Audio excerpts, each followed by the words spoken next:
Welcome to the Loins of History, a podcast that connects the past to the present. We're going to continue on our series about the history of U.S. and Chinese relations, and it's important to understand the past and tell the story of U.S. and Chinese relations in order to really understand how we got here today. And that's the whole goal. So for this episode, if you remember last week, we left off with the fall of the Qing Dynasty and the end of Imperial China. This week, we're going to continue that by talking about one of the leaders of the Republic of China, actually one of the founders, and someone who, to be honest, Jay, I've never actually studied prior to researching this episode. Yeah. And that just kind of goes to show the level of depth that we go into in history classes in high school and college, because I've never heard of Sun Yat-Sen. And I think it's really fascinating because this is a time, if you think about it in context, comparing the U.S. and China, where the Qing Dynasty was gone. There was no central authority at this point.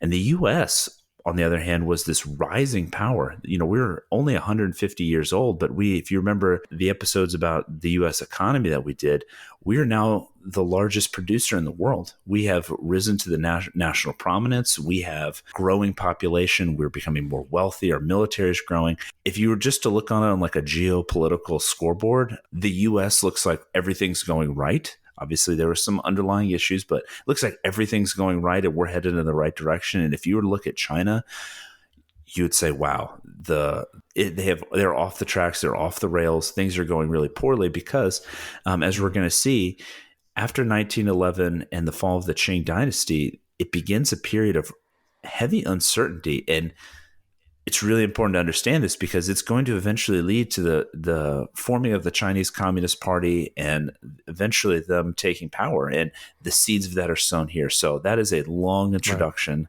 in order to set the stage for this episode. So Jay, what are the key takeaways for today's episode?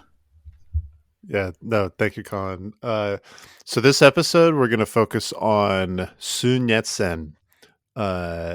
He is probably the key figure in understanding how China transitioned from its last monarchical dynasty, the Qing Dynasty, to a parliamentary republic, and then to the single-party communist state that it is today. Sun Yat-Sen, interestingly, is one of the only people that's actually celebrated by both the Taiwanese, the Kuomintang, the Chinese nationalists, and the Chinese communists. So it's interesting that he's kind of a, George Washington-esque figure to China today on both sides. He played probably the key role, although definitely not the sole role, in overthrowing the Qing Dynasty. So if we want to understand kind of how China got to where it's at today, we have to understand Sun Yat-Sen.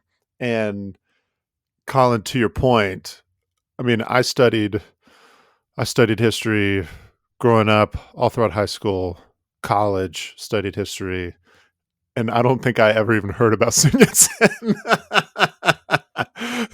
So it's like the average American probably has no idea who this guy is. Like, I was going through the research notes and I was like, wait a second. I know everything. There was these different uprisings, the revolutions. It was like, all we hear about is the post-World War II Civil War. And like, for all we understand, it's like, it's the communists versus the nationalists, and they started fighting after World War II. That's it. Like, there's 30 years prior to that of this conflict and breakdown of China before it builds back up. So yeah, I had no idea. Yeah. I think one reason why U.S. history textbooks kind of skip over this period is because it's complicated and very chaotic. But that's China. Like, China is complicated. It is complex. I don't know if I've read this quote before in this series, but I've referenced Romance of the Three Kingdoms several times. The books, which just for our listeners, Romance of the Three Kingdoms is one of the most popular historical fiction novels in China, even today. I've had several Chinese friends tell me that every Chinese male is required to read Romance of the Three Kingdoms. It's about the fall of the Han Dynasty. So think like Roman Empire times. The Han Dynasty is kind of the equivalent to the Roman Empire. It's like super foundational to Chinese culture, and it existed around the same time. It fell about 200 years prior to the Roman Empire, so like AD 200 ish. Um, Romance of the Three Kingdoms was written by a guy named Luo Guangzong. Anyway, the book starts with this: the empire, long divided, must unite. Long united, must divide. Thus it has ever been.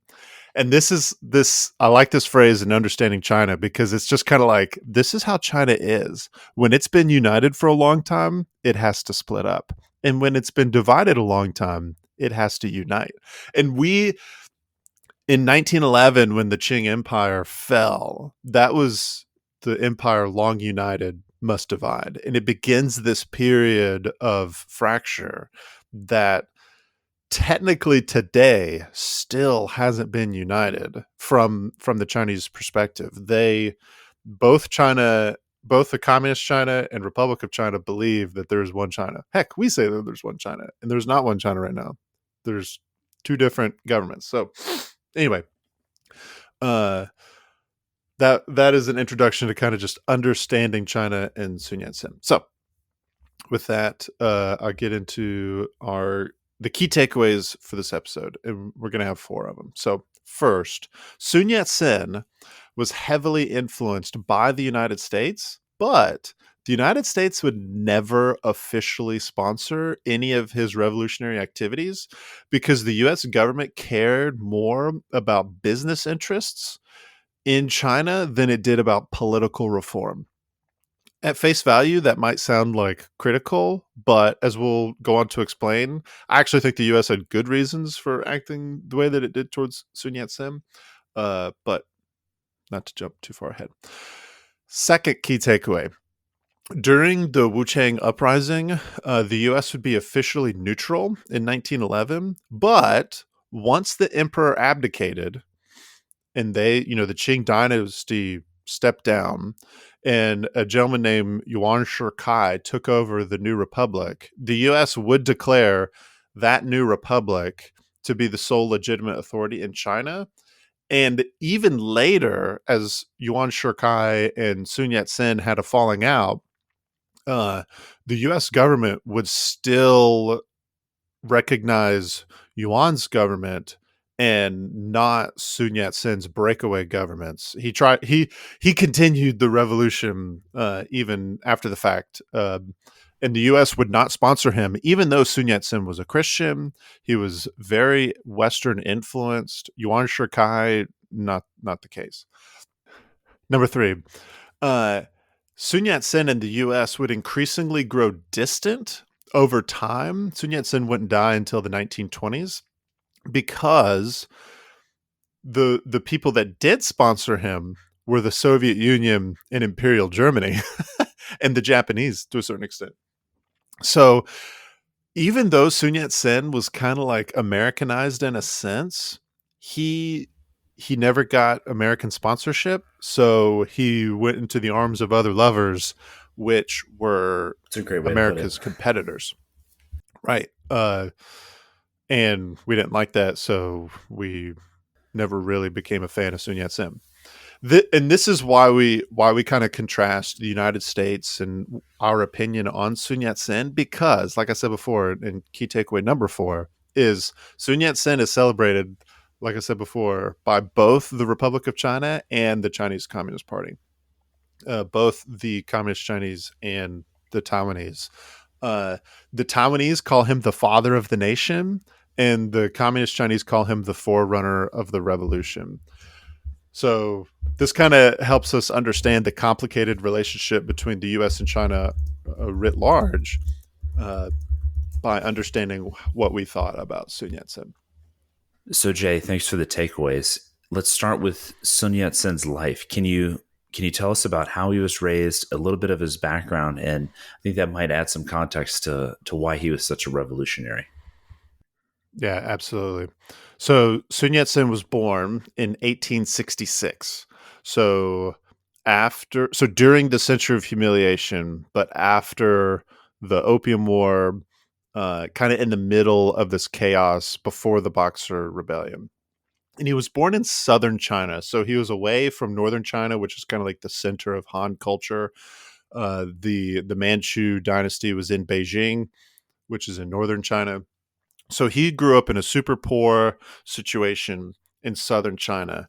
He received the standard, Confucian education. He worked some odd jobs. He even worked in the Portuguese colony of Macau, which is right next to Hong Kong and Guangzhou today. And that's kind of where he grew up. Sun Yat-sen's story really kind of begins when he was around 10 years old, I believe. He moved to Hawaii. So he had a brother that moved to Hawaii. He moved there. His brother, I think, actually started a business, and Sun Yat-sen started working for him. It was in Hawaii that he kind of became unique as opposed to just a random Chinese peasant or worker kind of doing his thing.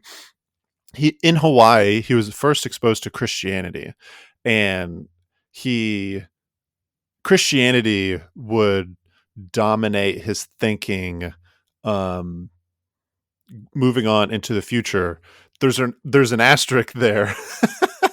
That's hard for our podcast audio listeners to understand. Very similar to the Taiping Rebellion, which had only ended a few years before he was born. That guy was Christian, but he kind of wasn't by American or Western definitions of Christianity, right? So Sun Yat-sen's a Christian, but he would have some fairly radical ideas, especially later on in his life that we'll get into here in a little bit. But that started in here in Hawaii. He was also exposed to like American technology and political philosophy. Uh, and he also was not just influenced by the United States, but by the British as well. The British had some schools, some religious institutions themselves in Hawaii at the time. But while Sun was in Hawaii, the United States would annex Hawaii and make it a U.S. territory. So he actually earned his citizenship. He was kind of exposed to that time. a little bit of American, I guess you could call imperialism right there. So, just by proxy of living in Hawaii when it got annexed. Right. Yeah. Oh, the irony. So yeah, so this is where he kind of began thinking about, this is his teenage years, began thinking about democracy, began thinking about self-government, self-determination was a big phrase back then. And these ideas really stuck with him for the rest of his life. When he was 17, his older brother sent him back to China because his older brother, who was not a Christian, was like, "Oh no, Sun's about to convert to Christianity. We got to get him out of here." So he sent him packing. Turns out that didn't work out. It only drove him further into the arms of Christianity, as we'll see. That's right. Because in circumstance of all circumstance, he moved back to Guangzhou, which is literally the major Chinese city in southern China, in between Hong Kong and Macau, two Western Christian colonies here. So when Sun Yat-sen moved back, he didn't really stop. As a matter of fact, one of the first notable things was he caused a ruckus in a local village because he saw some dudes were like worshiping an idol of like the North, I think the name of the god actually literally translates to North Pole. So these guys were like worshiping this idol, and he got upset and tore down the idol, like very, new convertish, like zealous, tore down this idol, and he got kicked out and run out of this village, and he fled to Hong Kong.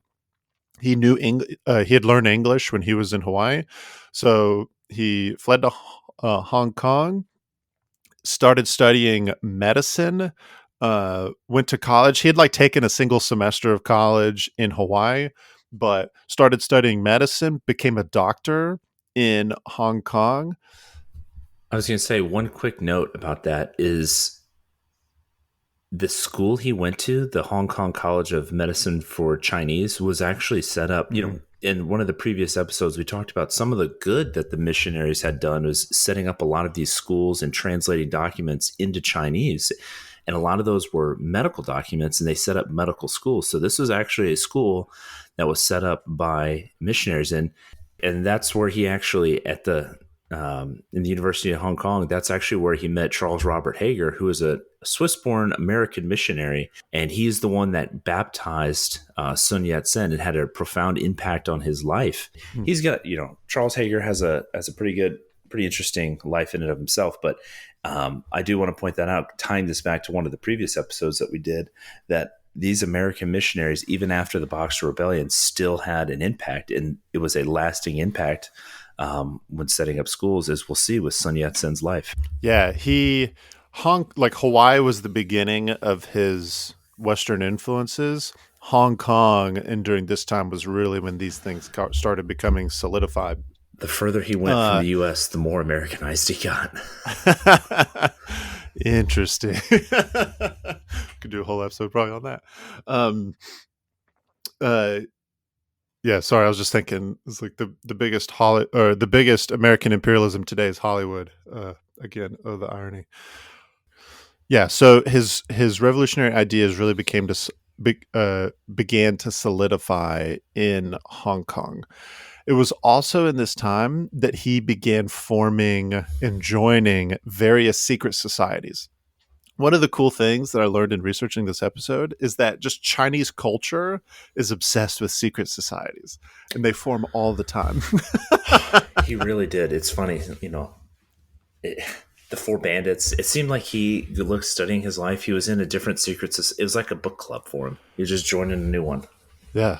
Yeah. Well, so the Boxer Rebellion, this, the Righteous and Harmonious Fists and the Big Sword Society, they were all these different secret societies, like that had different things. It's almost like, I don't know if your hometown in America had this, but like, we had a Lions Club, we had a Kiwanis Club, we had a Rotary Club, we had the American League. Like there were like these little clubs that people would join. It's like that, but usually for China, more secretive and more angry.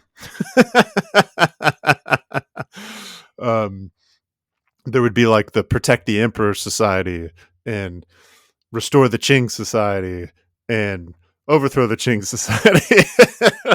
They're a little bit more angry than the Rotary Club, but we digress. Anyway, so this is where in Hong Kong, Sun Yat-sen started forming this.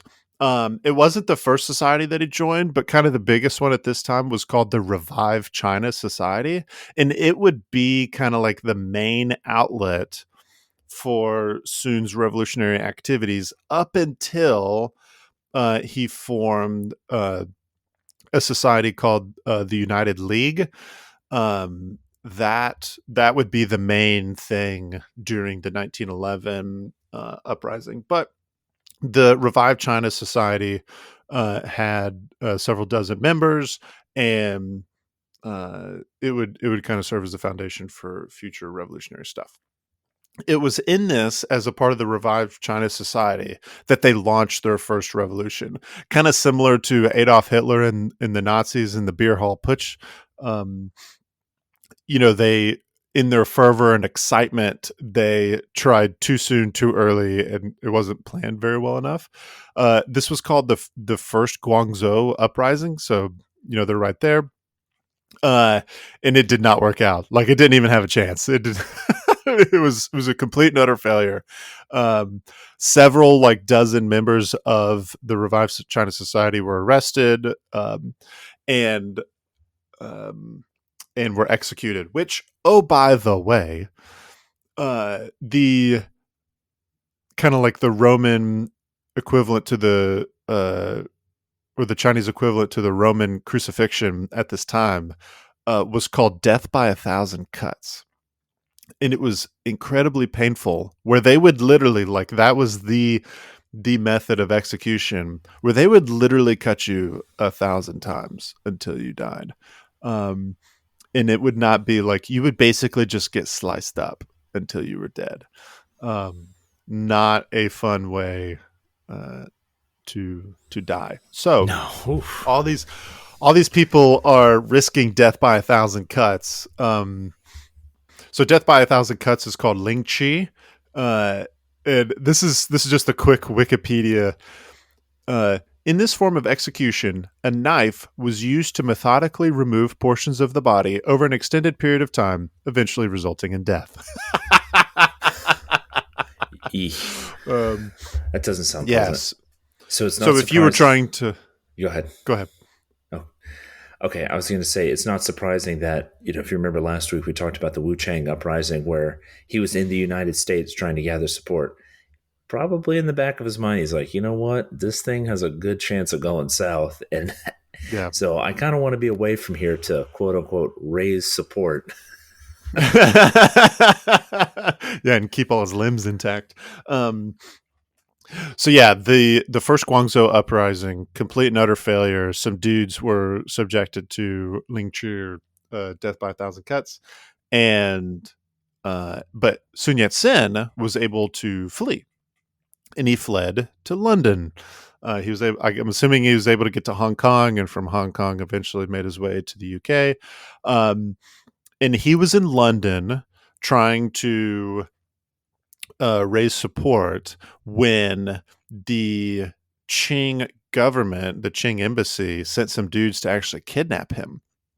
This was roughly a year late after the Guangzhou uprising, so like 1896, and Sun was arrested. This proved to be like one of the best things that ever happened to Sun Yat-sen, because when he was arrested, it created an uproar, an international uproar, and everyone was supportive of Sun Yat-sen and anti-Qing at this point in time. You got to remember, the Brits have fought multiple wars against the Qing. And when it's like, the Qing's arresting people in our territory, does this sound familiar to anybody? Uh, yeah, we saw in the news recently about these Chinese police stations, and they're doing all kinds of weird stuff. Which, yes, folks, that is not fake news. There are absolutely, I think they're called like security bureaus or something like that, and their sole purpose in life is to spy and to keep tabs on Chinese expats. Not you, random American, Canadian, whatever we are. It's to keep tabs on the Chinese expats, which there are tons of Chinese expats in Canada, by the way. Anyway, so this is kind of what they were doing to Sun Yat-sen in London back then, and they arrested him. And the outrage was so significant that they actually convinced the Qing government to let him go after about 12 days. They were presumably going to take him back to China and execute him, but he was let go. And the reason why this was one of the best things that happened was this was free publicity. This made Sun Yat-sen famous. It's weird how that works. Like, he got arrested, Yeah. and it created an international incident where had they not arrested him, he probably would have just been an anonymous revolutionary that never really amounted to much. But now, Right, he has an international audience, and I hate to use this term, but like fans around the world that are now Yep. probably more willing to support him. Yep. Yeah, I just had a random thought pop in my head. um, but it's almost like, we struggle with fake news. We in the United States, I'm sure elsewhere, struggle with fake news. But it's like, would you ban and censor the fake news? That just gives credibility to the people who are predisposed to believe it. You know what I mean? Well, remember Whereas when if we you just in the go information ahead. war episode we talk about where we're like, the cure for fake news or for false information, for fake information war is more information. So to come out and say Yeah. like we're going to arrest this guy and shut him up, it's like, well, hold on. The only reason you're doing that is because what he's saying is true and it damages you. Whether or not that's Yeah. fully accurate, the whole picture, you're right. I mean, that is the absolute. You make a martyr out of them when you do that, then Yep. suddenly everyone loves a martyr. It's weird to say that, but everyone does. They look to a martyr in this kind of heroic, deified sense. So now suddenly you have Hmm. deified him because you have villainized him, and suddenly you are the bad guy, not this Mm. martyr. And everything he Yeah. said is now true because you're doing exactly what you say. Yeah. You are this evil, you are this corrupt government who is arresting expats, and you Yep. don't deserve to be supported. He's like Edward Snowden. it doesn't it doesn't matter that Snowden, in my personal opinion, Snowden took a lot of stuff out of context, right? Which this is the nature of the classified world, right? Like, you have to assume that so much stuff is secret, so you probably don't have the full story. And Snowden did not have the full story. And in his activism, when he leaked all this stuff about the wicked and corrupt U.S. government, people support him. So the more the U.S. government tries to get this guy back, the more it validates what Snowden was saying in the first place. And Sun Yat-sen was the exact same. So, Jay, bringing it back into his revolutionary actions in China, what was he doing at this point that led up to the revolution in 1911 and the Wu Chang uprising? Yeah. So after they let him go in London, he still was like, I'm getting the heck out of here. And interestingly enough, he moved to Japan. And he spent the next 16 years using Japan as his base to basically do all kinds of revolutionary activities. Um, he would go to different Chinese expat communities and try to raise support. Very similar to after the Bolsheviks took over in Russia, there were a ton of Russian immigrants, and they were a big threat to the early Soviet Union because they were constantly plotting to come back and um, uh, recapture the Russian Empire and kick the Bolsheviks out. Vladimir Lenin himself was an expat who was just plotting and with the help of the Germans was able to like go and overthrow the Imperial Russia. So it's like this is a thing that was very real and could be successful. So Sun Yat-sen kind of base was in Japan, and he uh the Japanese were very happy to help him out because their biggest enemy at that time, well, their biggest enemy was actually probably the Russians, but number two was the Qing Dynasty. So they were all too happy to help him out. And he formed like all kinds of different and joined other secret societies. Um, and and that's kind of what he did. He also was trying to use the Philippines as a base, and he actually helped arm the Filipinos against the United States during this time. So it's interesting, and I think we'll talk more about this later, but it's interesting that this Americanized American citizen Christian never really got support from the United States and actively worked against U.S. interests in the Philippines at the time. So, uh, yeah, that's kind of what he was doing. We're not going to go into too much detail on the societies that he joined in Japan. There were quite a few of them. A lot of them were like early precursors to um, some fascist elements within Japanese society. Um, but the big one, this is when the Tongminhui, or the United League got its start. Was there in Japan. He also helped launch several more uprisings, all unsuccessful in China itself. Uh, and as he was kind of trying to like give orders for these uprisings, and he was going around in support, he had actually it's an interesting story in and of itself that we don't have time for. He had a difficult time getting in the United States because we had the Chinese Exclusion Acts, and you could not immigrate to the United States if you were Chinese. So even though this dude was an American citizen, he was trying to reach Chinese immigrant communities to raise support in the United States. And at first in San Francisco, we didn't let him in. We're like, no access. Sorry, homie. So he had to do some wheeling and dealing, finally got access, was allowed to get in. So in 1911, he was in the United States. I think he was in Kansas City, of all places. When he when he heard about the Wu Chang uprising, which we talked about. Colin gave us a great synopsis in our last episode um, on that. So he learned about the fall of the Qing Dynasty in a U.S. newspaper.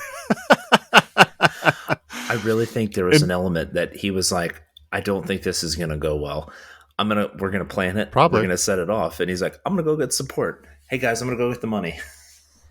Yeah, well, it's funny. Yeah, it's funny you say that because at first he did not make any attempts to get back to China. He kept doing his thing in the United States, and after so many failed uprisings, he was probably like, that death by a thousand cuts is not sounding too great. I'm going to hang out here in the beautiful U.S. of A. where there's freedom and Get some barbecue in Kansas City. Jesus. Yeah, some barbecue. Yeah. Um, but as he, kept tabs on the situation later, he read in the newspaper that this seemingly successful uprising was going to name him as the president. Oh God, I got to get back. and that's when he decided, like, oh shoot, I should probably get back. Yeah, so crazy situation. And he he makes it back to China. Um and there was this negotiation, so on and so forth, where this is probably a good place to introduce a guy named Yuan Shikai, which we briefly mentioned in our last episode. um Yuan Shikai was the leader of the Beiyang army, which was a very powerful army. um Armies in China were very similar to like Roman legions. Like the armies kind of were more controlled by the general in charge of them and not necessarily the state. He was the guy in charge of the Northern Army, this Beiyang army. Yuan Shikai was, and he was a key official in the Qing government. So all the strong leadership. So we 2 episodes ago we talked about the Empress Dowager Si or Sushi. There we go. I think that's the better way to say it. Sushi. She had died a couple years prior to this. She was like the strong authority figure in the government, and the emperor at the time was a child, a guy named Puyi, which he will become a key figure later in the Japanese controlled Manchukuo. But Yuan Shikai told Sun Yat-sen, "Hey, if I get the emperor to abdicate, will you step down as the interim president and make me the president?" And Sun Yat-sen was like, yeah, for the good of the republic, I'll do this. So Yuan Shikai goes back, gets the emperor to abdicate, and then also gets Sun Yat-sen to abdicate. I So think it's important to note that it's very easy, well, not very easy, but it's a lot easier to get somebody to abdicate when you have the army is loyal to you and their guns are pointed right. at the emperor. And it's not like he kind of went in and it was like some Cato-esque speech where he convinced them through this great oratory. He was a great orator. It was, I have guns and you're going to abdicate the throne one way or another. Yeah. So, and I think so this precedent that's set here where he comes in and basically forces the abdication of the reigning emperor, Yeah. it's going to come back later, and he's going to begin using this army more and more to say, no, I'm in charge. And Yeah. it causes a lot of chaos and friction within the country. I just want to make that point, that it wasn't like he didn't convince them. It was, I have guns and you're going to do this. Yeah, yeah, for sure. And not we're not going to get into too much depth here, but Sun Yat-sen and Yuan Shikai would later have a falling out, and Yuan Shikai would basically become a dictator, and Sun Yat-sen would try to oppose him every step Create of the more way. revolutions. Yeah, he would continue. You know, he was a Southern boy, um, a Chinese Southern boy. You know, it is funny that even in China, there's kind of a north versus south. Not, Yep. it's obviously very different than the U.S. north versus south, but um, like, yes, Sun Yat-sen is from southern China, and one of his whole goals after this is to try and go to march north. Like Hmm. Chiang Kai-shek, that was what his northern expedition was. It was like, okay, we got to go capture the north. Like there is a ethnic and cultural, I guess, rivalry, but there's definitely a difference between the two. Hmm. And it's just funny you say that, because yes, there actually very much is a difference between the two. It's another interesting thing in just Chinese history. There's so much to unpack here, but they would move their capitals around, kind of similar to where their power base was, and Beijing was the northern capital. That's literally what Beijing means, northern capital. Uh, because you had the Manchus running the country, and that was like the biggest power base in the northern part. Well, when the Southern Republicans took over, they at first their capital was in Nanking. They did move it. So Yuan Shikai and his northern army moved their power. You know, they moved the capital back from Nanking up to Beijing. But then later, under Chiang Kai-shek, he would move it back down to Nanking because they were, Southern boys at heart. And uh, yeah. So anyway, yeah, that north south dynamic is interesting. Okay, just a couple more notes here. So interestingly, during this time, one of Sun Yat sen's closest advisors was an American, a guy named Homer Lee. Lee spelled Lea. Uh, this this Homer bro is an interesting fella. He's a little crazy. He's kind of like this fake news Indiana Jones type guy, where he's like an adventurer, but he would just lie about it all the time about what he had done. Interesting guy. Long story short, uh, this Homer Lee guy had joined a Chinese secret society in the United States called the Red Dragon Conspirators, and they had formed this like Red Dragon plan to overthrow the Qing government. Homer had trained like 2,000 guys to in like military tactics to go over to China and participate in this overthrow, and that's how he got connected to Sun Yat Sen, was these network of secret societies. Well, him and Sun Yat Sen like hit it off, and he later, like, Homer became like one of his closest advisors, and later when Sun Yat Sen was named the interim president of the Republic of China, he was going to name Homer Lee to be the main ambassador of this new country to the United States. Like, crazy situation here. But as fate would have it, Homer Lee actually suffered a really bad stroke right around 1911, 1912, and then died in 1912. So that stuff didn't help out. But just to kind of paint the thread here, of U.S. and Chinese relations, Sun Yat Sen had an American that was a close advisor, but this dude was not. He was not a Washington insider. He had no credibility in Washington whatsoever. He was actually a really strange character. Um, but him and old Sun Yat Sen were boys, and that They didn't did work their out too well best. for. Yeah. So probably one of the last notes here, we can kind of get into why the United States gave Sun Yat-sen the cold shoulder. So, as Sun Yat-sen was being named the president of the new parliamentary republic, he attempted to get a meeting with the U.S. Secretary of State, and we said no. We're like, no, don't want any part of you, because we didn't actually recognize any of this stuff, we, the United States, did not recognize the government until the emperor abdicated and Yuan Shikai was in charge.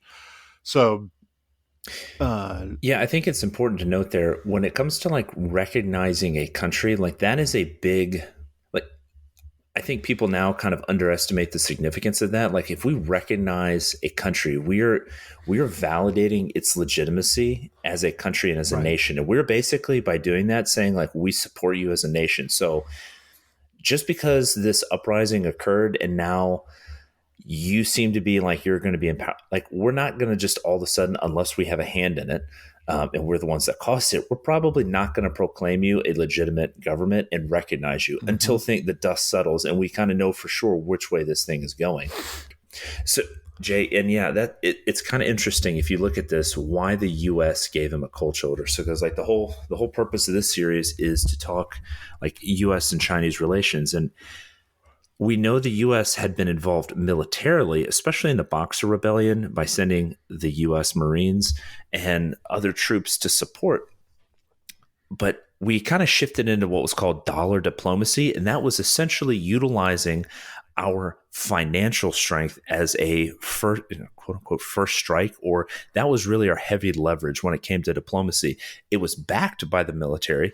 And so you always knew that the military was behind this financing, but by and large, we tried to utilize our banking system and our industrial strength to come in and make money. That was the primary focus of what we tried to do. We wanted to move into countries, specifically Latin America and Asian countries, and corner the market, so to speak, so that we would make money and we would basically move other countries out and for basically take away their ability to make money while we made all the money. So that was our primary focus, and it's important to keep that in mind because looking at the situation in the East as a whole, you had Japan and Russia who were part of the 8-nation alliance with us, who are now fighting, and the war has ended, but they're on very, very bad terms. So we're trying to placate both of those countries because we have a nominal alliance. We recognize the value of a relationship with Japan and the rising strength and our ability to make money with them. We recognize that China is basically a broken country with at this point, a dead imperial China. So it is chaos. There's all sorts of different ports, and we don't really want to get overly involved outside of a business standpoint. And actually Taft, who his Secretary of State Knox is the one that denied the meeting with Sun Yat-Sen, but President Taft, he strong-armed essentially JP Morgan into funding a railroad project that I briefly mentioned last week. And it was called the Hukuang International Railway Loan, and that was where we're going to go in and we're going to build railways. It turned into the China Consortium in 1911, and then the Railway Protection Movement, where we tried to build all these railroads, and that was going to be our way to spread American influence and American powers. Like, okay, we're going to give you all these loans, we're going to build stuff, and oh, by the way, we're going to make a lot of money, and we're going to slowly diffuse American culture and influence that way. Interestingly enough, it was a total failure, and even as late as like 1983, I think, American businesses were trying to cash in on bonds from this railway loan with the Chinese government. And they're like, no, we're not going to. You made a bad investment. It's like people cashing in Confederate bonds like in the 80s too. This is still good, right? No, sir, it is not. Yeah. No. Yeah, the Chinese government was like, no, we're not doing that. But my point in saying that is that's probably, and it's slightly speculative, but that's because there's really not a lot of source material on like President Taft penning his, opining why he doesn't want to support Sun Yat-Sen. It's really speculative. And I think it has a lot to do with the fact that we looked at the situation in China and we did not think backing him was the most financially sound decision at this time. Right. But we looked at Yuan Shikai and we're like, well, this is a strong man who might bring some stability. And I've said it before, but the stock market loves stability and hates volatility. So backing a strong man might be the better option here. So, and it's also interesting to note that the dollar diplomacy, I don't know if we still call it that, but like that's kind of what we do. I mean, again, Yeah. think We're Vietnam. still doing There's it. yeah, think Vietnam. We lost the war, but there's McDonald's in the country, and they're pretty pro-Western and American. So Yeah. it's okay. Well, we lost the war, but still got a McDonald's in your Yeah. capital. Yeah. Just Jay's opinion. I would have done the same thing. So if we want to ask, the question, should the United States have supported Sun Yat sen? From an American perspective, no. Uh, that that might be, to say, if you're Chinese, I would imagine.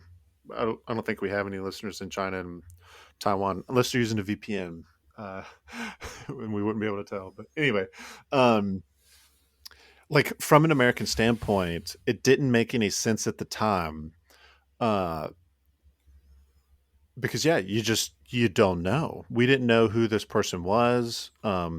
You can't just support the first big uh, revolutionary. And secondly, like the Qing government wasn't our enemies. The United States, this whole time was trying to play a mediating role between the Chinese and the Japanese, between the Russians and the Chinese, like between the British and the French and the Chinese. Like we were trying to maintain, we had this open door policy, which was, hey, y'all are not gonna we're not gonna support other powers carving up China. We want to keep the territorial integrity of China. Um, and like, so it doesn't make any sense to support this guy, even though he's a Christian, against a country that we're not enemies with. I think sometimes other people, um, in other countries who get frustrated with the United States for not supporting revolutions, feel this way.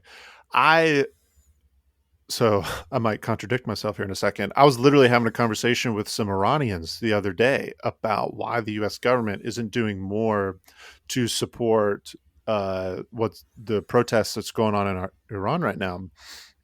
And I was telling them, it's like, you know, I obviously don't know, um, but my guess would be the current administration doesn't want, like, to communicate that we're enemies of Iran, even though they're communicating they're enemies to us. I digress. But just to explain where the government's come from, it's when you support a revolution, you're basically, in a sense, declaring war. Yeah, you're Maybe basically not quite like, that extreme, hey, but your enemy is now my friend, and I'm going to support them so that yeah, they can beat you up. It's like, what? Yeah, you're not gonna take that kindly. yeah. Which is, okay, to give another example, why the Russians act in many of the ways they do. Vladimir Putin loves to talk about U.S. support for groups that Putin sees as enemies to Russia. He talked about was it the Orange Revolution in Ukraine Hmm. back when, Or the color revolution, uh, or yeah, there were, Putin saw that as being U.S. backed, which I have not seen any evidence to that effect that the United States got involved in was it in 2012? Was that the election? Something like that? yeah, 2013 it kicked maybe? off protests in like 2013 and all that. Yeah. So like, and that's one thing that Putin uses to quote why, we're not exactly buddy, why Russia's not exactly buddy buddy with the United States. So, to long story short, the question here for should the United States have supported Sun Yat sen? I don't think so, because we weren't enemies with the Qing, and it just causes a whole lot of other problems when you. What do you think, Colin? Uh, simply put, I look at this and I really think that hindsight's 2020. We can look at it 110 years later and say, well, we should have backed that guy more. But it's like, well, even had we done that, had we backed this revolutionary, he's got an interesting quote. It is my idea to make capitalism create socialism in China so that these two economic forces of human evolution will work side by side in future civilization. Um, I can tell you right there that has a buzzword that many American businessmen will not appreciate. Yeah. So it, Put simply, I think the U.S. also looked at him from a financial and business impact, which is the number one priority with dollar diplomacy. It's like, okay, how are we going to get a return on investment here? Like, cash is king. We want money out of this. Is this the guy that we're going to get money back on?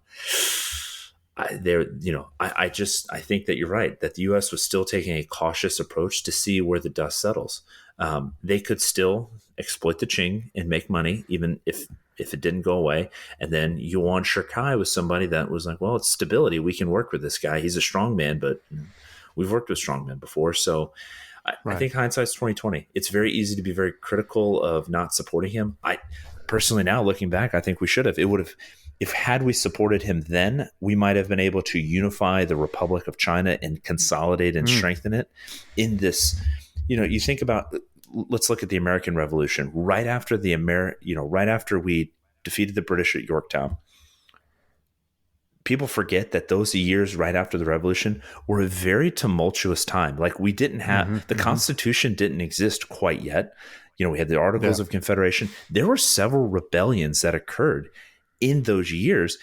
And oh, by the way, there was all these other foreign countries that were kind of looking at the US like, wait a second, let's see where this goes. Because, Mm.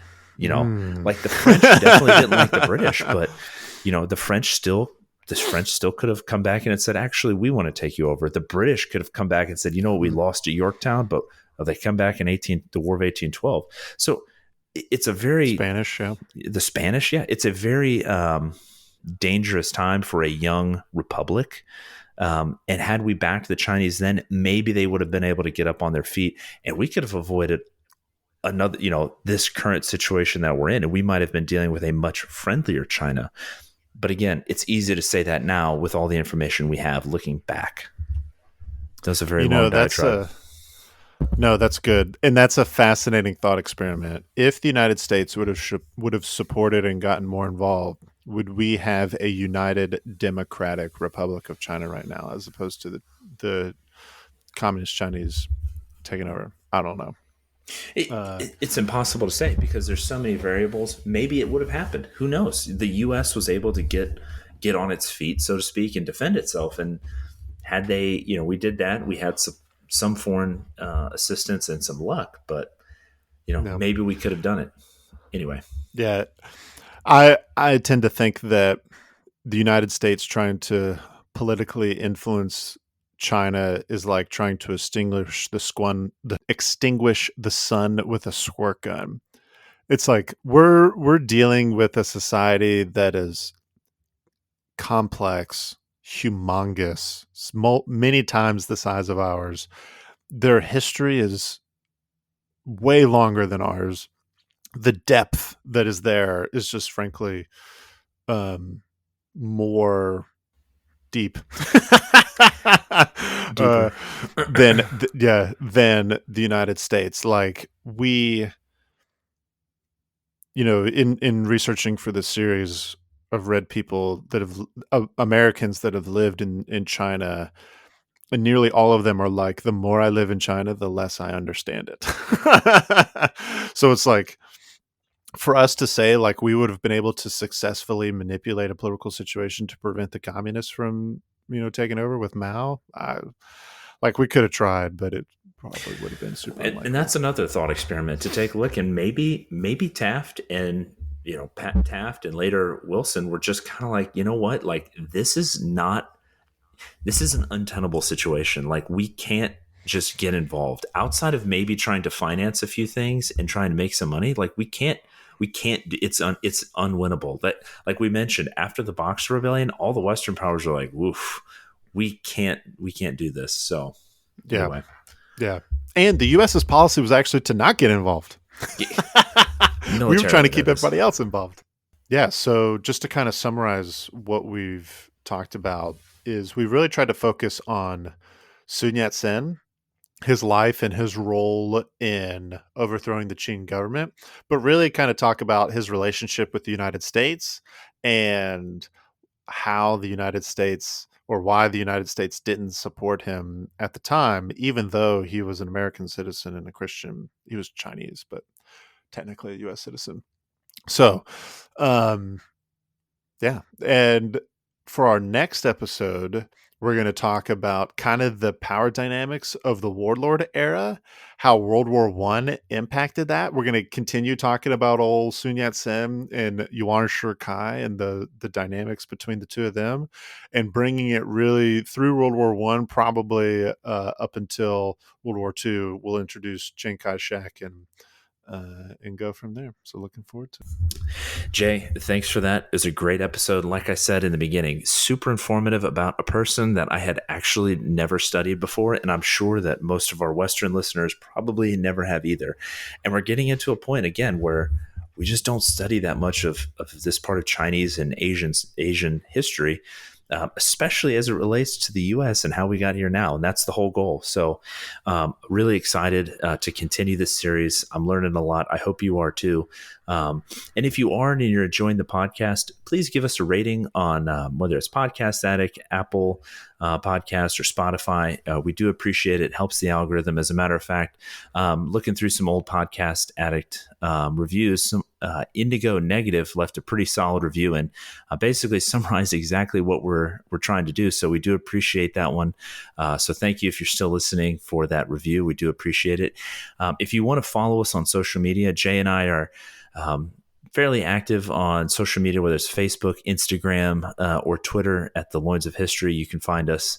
We post different facts that kind of follow along with our series that you can take a look at. So you can engage with us on social media through comments and feedback through Anchor. We definitely look at those and read them. So we do appreciate that as well. And remember that 5-star rating is always appreciated. So if you want to support us and keep this ad-free, which we all love, you can support us through Anchor or our Patreon page. Again, that's how we keep this ad-free, which is the way we want to keep it for right now. So again, thank you for listening to the Loins of History. Have a great one.